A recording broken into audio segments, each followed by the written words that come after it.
மரகத பாறையில ரொம்ப அழகான ஒரு மரகத சிலைய வடிக்கணும் அப்படின்னு பாண்டிய மன்னர் முடிவு பண்றாரு. அதுக்காக இந்தியா, ஸ்ரீலங்கான்னு எல்லா இடங்கள்லயுமே இந்த பாறையை செதுக்கிறதுக்கு சிற்பிய தேட ஆரம்பிக்கிறாரு. ஆனா எவ்வளவு தேடியும் ஒரு மரகத பாறையில சிலைய வடிக்கிறதுக்கு யாரும் தயாரா இல்ல.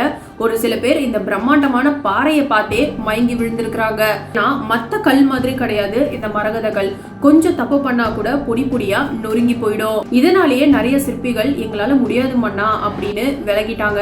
அண்ட் ஃபைனலி சில மாதங்கள் கழிச்சு ஒருத்தர், நான் இந்த மரகத கல்லுல அழகான ஒரு நடராஜர் சிலையை செதுக்கி தர மன்னா அப்படின்னு சொல்றாரு. அவர் தான் சித்தர் சண்முக வடிவேலன். அவர் சொன்ன மாதிரியே நரம்புகள் கூட ரொம்பவே தத்ரூபமா தெரியற மாதிரி அந்த மரகத பாறையில அழகான ஒரு நடராஜர் சிலைய வடிச்சு கொடுத்துடுறாரு. என்னதான் இருந்தாலும் இது மரகத பாறையால ஆன சிலை அப்படிங்கறதுனால இதுக்கு சில கண்டிஷன்ஸை நீங்க கட்டாயம் ஃபாலோ பண்ணி தான் ஆகணும்னு அந்த சித்தர் மன்னர் கிட்ட சொல்லியிருக்கிறாரு.